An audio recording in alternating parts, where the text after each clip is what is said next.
What's app news پیش کرتا ہے پاپ کی دنیا میں تہلکہ unofficial broadcast anchor Nadeem Khan نحمدہ ونصلی علی رسولہ الکریم اما بعد۔ حاضرین، جسے آپ جانتے ہیں ایک گروہ کو اللہ رب العالمین نے حق جماعت کہا ہے، اللہ کے نبی صلی اللہ علیہ وسلم نے حق جماعت کہا ہے اور واقعی یہ ایک گروہ حق ہونے کی سب سے بڑی دلیل ہے کہ یہ ان گمراہ مقلدوں کی جو 72 فرقوں میں بٹے ہوئے ہیں کان مروڑ مروڑ کر اصلاح کرتا ہے اور انہیں دین سمجھاتا ہے، اور انہیں دین میں انگلی کرتے وقت یہ احساس دلاتا ہے کہ کوئی ہے جو ان کی اس حرکت پر نوٹس کرے گا، ان کا کان مروڑ کر کہے گا کہ یہ جو عمل تم کر رہے ہو یہ کتاب و سنت کے خلاف ہے۔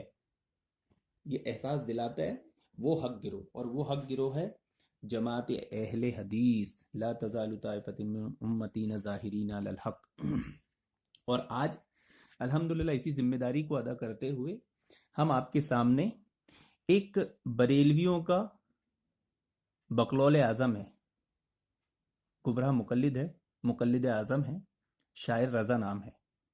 آج اس کا کفر ہم آپ کو دکھانے جا رہے ہیں، آئیے سنیے اس کی سب سے پہلے آڈیو سنیے اور سامعین آپ لوگ غور کیجئے اس اسکین میں یہ خزیمہ دیکھا، یہ شاعر رضا، اس کا کفریہ کلام تو ہم آپ کو دکھائیں گے ہی ابھی، لیکن ابھی اس کا یہ اصول دیکھیے، شیعوں والا اصول۔ سامعین اکرام آپ غور کیجئے، شیعہ لوگ کیا بولتے ہیں کہ کتاب و سنت کے بعد اپنی عقل استعمال کرو، اور یہ لوگوں کو غور کروا رہا ہے، اور کن کو؟ جو اجماعی جاہل ہے یعنی گمراہ مقلد ان کو غور کروا رہا ہے۔ اب جب ان کو غور کرائے گا تو کیا بیڑا غرق ہوگا آپ سمجھ سکتے ہیں۔ لیکن جیسا کہ کتاب التوحید صحیح بخاری میں روایت ہے کہ یہ قرآن تو پڑھیں گے زبان مروڑ مروڑ کر، لیکن قرآن ان کے حلق کے نیچے نہیں اترے گا۔ اور آپ دیکھتے ہوں گے کہ شاعر رضا اس انداز میں بات کرتا ہے جیسے ایکٹنگ کر رہا ہو، اور یہ بتا رہا ہو کہ اسے بڑا اچھا عربی پڑھنا آتا ہے۔ تو اللہ کے نبی کی حدیث ایک دم صحیح ثابت ہوتی ہے کہ عربی پڑھیں گے، قرآن پڑھیں گے زبان مروڑ کر، لیکن قرآن ان کے حلق کے نیچے نہیں اترے گا۔ اور آپ دیکھیں گے شاعر رضا نے آج وہ عمل کیا ہے جس کے لیے اسے کلمہ پڑھنے کی ضرورت ہے۔ کیوں؟ کیونکہ وہ چند خطرناک امور کہ جو شخص کسی ایک کا ارتکاب کرے یا ان کا ارتکاب کرے تو وہ دائرہ اسلام سے خارج ہو جاتا ہے۔ اب وہ چند خطرناک ارتکاب کیا ہے وہ تو ایک لمبی تفصیل ہے، لیکن اس میں ایک ارتکاب ایسا ہے جس پر عمل کیا ہے شاعر رضا نے،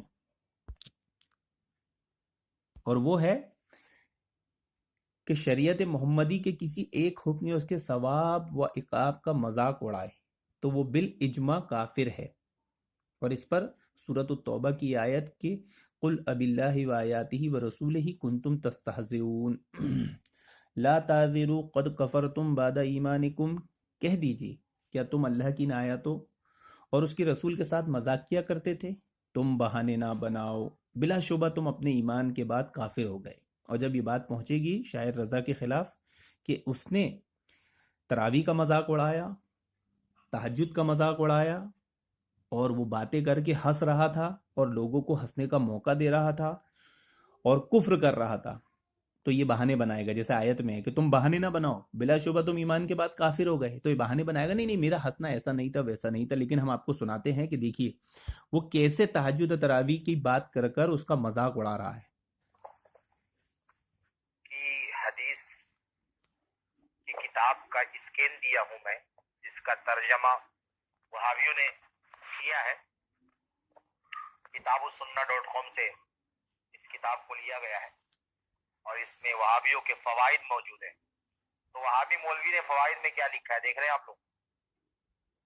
آج تک وہابی لوگ یہ رٹے مارتے تھے کہ تراویح 8 رکعت ہے، یہ وہابی مولوی کیا لکھ رہا ہے کہ تراویح 11 رکعت ثابت ہے اور آگے لکھا ہے، دیکھا آپ نے، تراویح اور تہجد بتانے کے بعد یہ اس کا مذاق اڑا رہا ہے، جیسے کہ قرآن کریم سورۃ التوبہ آیت نمبر 66 میں اللہ رب العالمین نے سیدھے فرما دیا ہے قل اباللہ و آیاتہ و رسولہ کنتم تستہزئون لا تعذروا قد کفرتم بعد ایمانکم، کہہ دیجیے کہ تم اللہ اور اس کے رسول کی آیتوں اور اس کے ساتھ مذاق کیا کرتے تھے، تم بہانے نہ بناؤ، تم ایمان لانے کے بعد کافر ہو گئے۔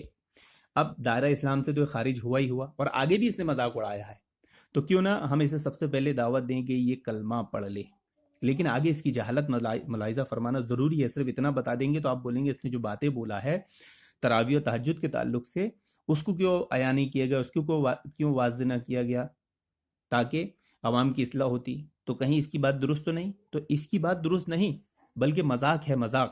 آئیے سنیے، اس نے آگے بھی اسی طرح مذاق اڑایا ہے، لیکن ہم سب سے پہلے اس مسئلے کے ساتھ ساتھ تہجد و تراویح کا مسئلہ بھی کلیئر کر دیتے ہیں۔ آئیے سنیے کہ وتر کی رکعت 13 رکعت ثابت ہے۔ اب آپ لوگ تعجب کریں گے کہ ان وہابی لوگوں کے دماغ کا تھوڑا سا اندازہ لگائیے کتنے بڑے بکلول اور پاگل ہے کہ تذکرۃ المناظرین جلد دویم میں وہابی مولوی نے لکھا ہے کہ قیام اللیل، قیام رمضان، نماز تہجد، نماز تراویح، نماز وتر، یہ ساری نمازیں ایک ہی نماز، یعنی نماز وتر، نماز تراویح، دونوں نماز ایک ہی نماز ہے، ایک ہی نماز کے دو نام ہیں۔ تو نماز تہجد پڑھ لیا، وتر پڑھ لیا، نماز وتر پڑھ لیا، تہجد پڑھ لیا۔ اب یہاں پہ اس نے دونوں نماز کو الگ کر دیا۔ نماز تراویح 11 رکعت ثابت ہے اور نماز وتر 13 رکعت تک ثابت ہے۔ تو یہاں سے ثابت ہو رہا ہے کہ اس مولوی، دیکھا آپ نے سامعین، پھر اس نے مذاق اڑایا جو شریعت محمدی کے کسی ایک حکم، تراویح کا حکم ہے، تہجد کا حکم ہے، کا مذاق اڑایا، اس کے ثواب کا مذاق اڑایا، اس کے عمل کا مذاق اڑایا، تو ایمان لانے کے بعد گویا اس نے کفر کیا، اگر توبہ نہ کرا تو یہ دائرہ اسلام سے خارج ہے۔ خیر، اس نے آگے یہ بات بتانے کی کوشش کی ہے کہ کمثل الحماری یحمل اسفارا، یہ ایسے گدھے ہیں جن پر کتابیں لدی ہوئی ہیں، جنہیں قرآن حدیث سمجھ میں نہیں آتا، اور یہ شیعہ کا موقف اپنائے ہوئے ہیں۔ شیعہ بھی اسی طرح تو تہجد تراویح کو الگ مانتا ہے، بولتے سب تہجد ہے، تراویح وراویح نہیں ہے۔ جو احادیث آتی ہے، دیکھیے اس نے تہجد کو، تراویح کو وتر کہنے پر مذاق اڑایا ہے، جبکہ آپ کو معلوم ہونا چاہیے کہ صحیح ابن خزیمہ کی روایت ہے 138 راقم نمبر 1070، اور اس میں اللہ کے نبی صلی اللہ علیہ وسلم کیا فرما رہے ہیں؟ فقال کریہت ان یکتب علیکم الوتر، اور مجھے خدشہ ہوا کہ تم پر وتر فرض نہ کر دی جائے۔ ابن خزیمہ کی روایت میں کیا کہہ رہا ہے اللہ کے نبی؟ کہ مجھے خدشہ ہوا کہ تم پر وتر فرض نہ کر دی جائے، اور بخاری کی روایت میں آتا ہے کہ اللہ کے نبی فرما رہے تھے کہ میں چوتھے دن تراویح پڑھنے اس لیے نہیں آیا کہ کہیں تم پہ تراویح فرض نہ کر دی جائے۔ تو معلوم ہوا کہ تراویح کو بھی اللہ کے نبی نے وتر کہا ہے، اور اس جاہل مطلق نے اس کا مذاق اڑایا ہے، اس کو حدیث سمجھ میں نہیں آئی۔ اب صحیح مسلم کی روایت میں حضرت عائشہ رضی اللہ عنہ فرما دی ہے کہ وَيُوِتْرُ بِوَاحِدَتِي، حدیث نمبر 508 عربی میں اور اردو میں 736۔ اس میں حضرت عائشہ کیا فرماتی ہیں کہ ہر 2 رکعت کے بعد سلام پھیرتے اور 1 رکعت کے ذریعے وتر بنا لیتے۔ تو یہاں پر گمراہ مقلد یہ کہتے ہیں کہ حضرت عائشہ کی حدیث تہجد والی ہے، اور وہ حضرت عائشہ بتا رہی ہے کہ 2 رکعت پڑھتے، 1 رکعت پڑھ کے وتر بنا لیتے، یعنی تہجد کو بھی وتر بنا لیتے، اور وتر کو اللہ کے نبی نے فرض کیا کہا یہاں پر کہ کہیں تم پہ فرض نہ کر دی جائے۔ کون سی نماز فرض ہونے کے خدشے سے آپ نے نہیں پڑھی تھی؟ وہ تراویح۔ تو حدیث میں تینوں طریقے سے دیکھا جا رہا ہے کہ تو تراویح تہجد ایک ہی نماز ہو رہی ہے، اور تہجد و تراویح دونوں کو اللہ کے نبی نے بھی وتر کہا، صحابی نے بھی وتر کہا۔ اسی طرح کی حدیث صحیح مسلم و بخاری میں بھی ہے غالباً کہ صحابی رسول نے حضرت اللہ کے نبی سے پوچھا کہ میں رات کی نماز کیسے پڑھوں، تو اللہ کے نبی نے وہاں بھی یہ بات فرمائی، تو 2 رکعت پڑھ، اور جب فجر طلوع ہونے کا خطرہ ہو تو 1 رکعت پڑھ کے وتر بنا لے۔ تو اللہ کے نبی یہاں تہجد کو وتر کہہ رہے ہیں، اللہ کے نبی یہاں فرض ہونے کا خدشہ جس کو کہہ رہے ہیں وہ تراویح ہے۔ خود گمراہ مقلد مانتا ہے کہ اللہ کے نبی چوتھے دن تراویح پڑھانے اس لیے نہیں آئے کہ فرض ہو جاتی۔ تو اہل حدیث نے تو صحیح کہا کہ تہجد تراویح دونوں ایک ہی نماز ہے، اس میں کیا غلط کہا؟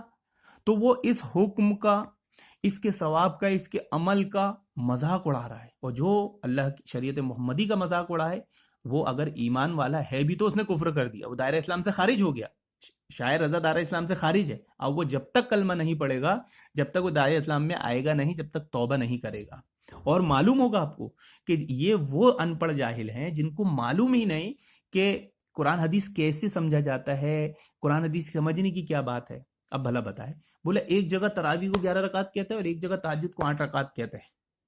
ہاں ہاں ہاں، اس میں ہنسنے کی کیا بات ہے؟ اگر تجھے نہیں سمجھ میں آ رہا تو پوچھ.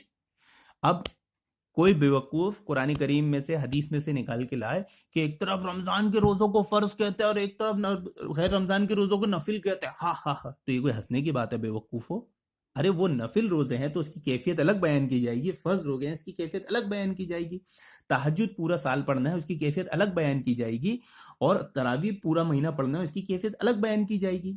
صحابہ کرام تمہارے جیسے بیوقوف تو تھے نہیں نعوذ باللہ، بلکہ تم بیوقوف ہو. قرآن نے تو کہا نا یہ خود بیوقوف ہے.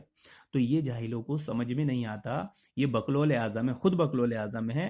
اور یہ صرف قرآن زبان مروڑ کر پڑھ کے لوگوں کو دھوکہ دیتے ہیں. قرآن ان کے حلق کے نیچے نہیں اترتا، ان کو اصول نہیں معلوم کہ اللہ کے نبی صلی اللہ علیہ وسلم کے بارے میں جو حضرت عائشہ نے کہا کہ اللہ کے نبی 11 رکعت سے زیادہ نہیں پڑھتے تھے، تو اس سے کیا ثابت ہوا کہ اللہ کے نبی عموماً مطلقاً 11 رکعت ہی پڑھتے تھے. لیکن یہ ثابت نہیں ہوتا کہ کبھی آپ نے 11 سے زیادہ نہیں پڑھی اور کم نہیں پڑھی. عام سے خاص اپنی عقل سے نکالنا ہے گمراہوں کا کام ہے. اللہ تعالیٰ نے فرمایا والعصر ان الانسان لفی خسر الا الذین آمنوا وعملوا الصالحات. اب کوئی کہے کہ تمام انسان خسارے میں، نبی اور صحابہ اولیاء اللہ سب کو خسارے میں ڈال دے، نہیں، بلکہ وہاں عام سے اللہ تعالیٰ نے خاص کیا وہ لوگ جو ایمان لائے، نیک عمل کیے اور صبر کیے، اور جب بات کہی حق بات کہی. تو عام سے خاص نکالنا اپنی عقل سے یہ گمراہوں کا کام ہے. شاعر رضا نے وہی کیا. اب تہجد تراویح کی نماز کم اور زیادہ ہو سکتی کہ نہیں، کیونکہ تہجد تراویح ایک ہی نماز ہے، ثابت ہو گیا. تو دیکھیے اس کو حدیث نہیں سمجھ رہی تھی، بولتے ایک حدیث میں آتا ہے 7 رکعت، ایک حدیث میں آتا ہے 5 رکعت، ایک حدیث میں آتا ہے 13 رکعت. تو معلوم ہوا کہ وہ نفل نماز ہے، اس کی رکعت کم زیادہ کی جا سکتی ہے. اللہ کے نبی نے بھی کیے ہیں، حکم بھی دیے ہیں کہ تو اسے 1 رکعت بنا کے وتر پڑھ لے، کبھی تو 5 وتر پڑھ، کبھی 7 پڑھ، کبھی 9 پڑھ. تو ثابت ہو گیا کہ آج جو 8 رکعت کی لوگ 12 پڑھے، 20 پڑھے، 40 پڑھے، 44 پڑھے، اس حدیثوں سے ثابت ہوا کہ اس طرح ان کی رکعت کی تعداد بڑھائی جا سکتی ہے. لوگ یہ سمجھتے ہیں کہ یار 8 رکعت تہجد ہے اور 20 رکعت وتر الگ ہو گئی، تو الگ ہونے کی دلیل یہ کہ رکعت زیادہ ہو گئی. نہیں، یہ نفل نماز ہے اور اس کی رکعت کم بھی کی جا سکتی ہے اور زیادہ بھی. اللہ کے نبی نے کی ہے، صحابہ نے بتائی بھی ہیں. تو یہ چیز کو یہ سمجھنے نہیں دیتے کہ بھائی اس سے تو ثابت ہوتا ہے کہ تراویح زیادہ بھی کر سکتے ہیں، کیونکہ کم کی بھی ثبوت ہے، زیادہ کا بھی ثبوت ہے. اور دلیل کہاں سے لا رہے ہیں؟